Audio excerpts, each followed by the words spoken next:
Internet চিকিৎসক সহ স্টুডেন্টরা কর্মবিরতি পালন করতেছে। এটার মূল উদ্দেশ্য হচ্ছে কি কয়েকটা দাবি দাওয়া নিয়ে।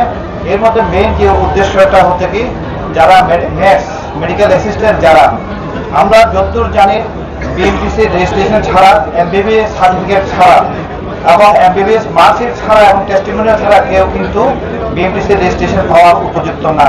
এবং বিএমটিসির উপর সার্টিফিকেট এবং রেজিস্ট্রেশন যদি কেউ না থাকে তার কিন্তু ডাক্তারের লেখার কোনো রাইট নাই।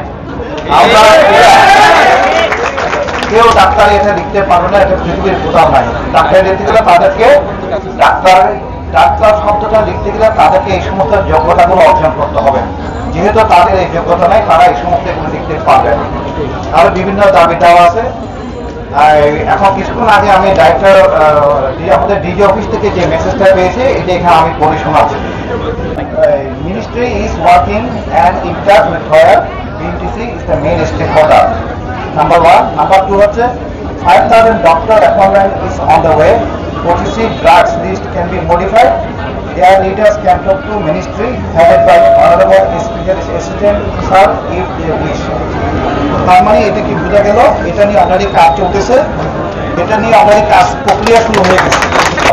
যার বাংলা সার্বভৌম হচ্ছে ওটিসি ড্রাগস আপডেট করার জন্য মন্ত্রণালয় থেকে অলরেডি সংশ্লিষ্ট কর্তৃপক্ষকে জানানো হয়েছে এবং অতি শীঘ্রই 5,000 নতুন ডাক্তার নিয়োগের কাজ শুরু করার জন্য বাংলাদেশ পাবলিক সার্ভিস কমিশন বিপিএসসিকে বলা হয়েছে, নির্দেশনা দেওয়া হয়েছে এবং ম্যাথস এবং ডিএমএস ইস্যুটা অতি শীঘ্রই যাতে সমাধান করা হয় এজন্য বিএমটিসিকে নির্দেশনা স্বাস্থ্য মন্ত্রণালয় থেকে দেওয়া হয়েছে। আমি মনে করি আমার স্টুডেন্ট তার সৌন্দর্য হচ্ছে ক্লাসরুমে। আমি শিক্ষক হিসেবে ক্লাসরুমে তোমাদের সাথে পড়াশোনায় ব্যস্ত থাকি, এটা মনে হয় আমার জীবনের সবচেয়ে বড় স্বপ্ন ছিল এবং সেটা অ্যাচিভমেন্ট হয়েছে। তো আমি এই জিনিসটা মিস করছি তোমাদের সাথে থেকে, এটা আমি প্রতিদিনই এই মিস করাটাকে আমি ফিল করছি। আর আমার ইন্টার্ন চিকিৎসক বৃন্দ যারা তাদের সৌন্দর্য হচ্ছে রোগীর সাথে থাকা, রোগীর সেবা যত্ন করা, এটাই তাদের বড় একটা গুরুত্বপূর্ণ দায়িত্ব এবং অ্যাচিভমেন্ট। এই যোগ্যতা সবার হয় না, এই ডাক্তার লেখা না লেখা, তাহলে কে রোগীর চিকিৎসার সাথে জড়িত, ঠিক আছে, এটার সাথে এটার মর্মার্থ হয়ে যায়।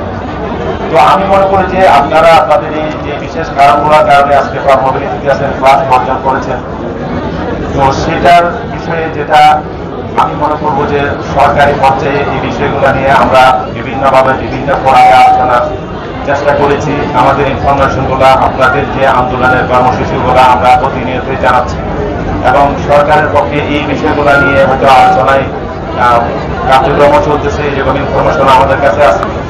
এবং একটা হাইকোর্টের রায়ের বিষয় যেটা আছে 12 তারিখ পর্যন্ত, তো আমি আপনাদেরকে অনুরোধ করবো অন্তত 12 তারিখ পর্যন্ত তোমরা তোমাদের এই যে ধর্মঘটের মধ্যে আসবে এখান থেকে তোমরা কাজে ফেরত যাও।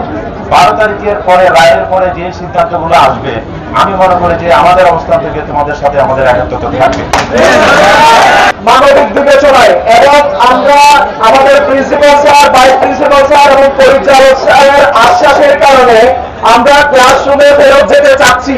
তবে এটা আমরা স্পষ্ট ঘোষণা দিতে চাই যে রায়ের কথা 12 তারিখে ঘোষণা করা হয়েছে, যে বা যে রায় 12 তারিখ দেওয়া হবে সেটা নিয়ে যাতে আর কোনো ছিনিমিনি খেলা না হয়।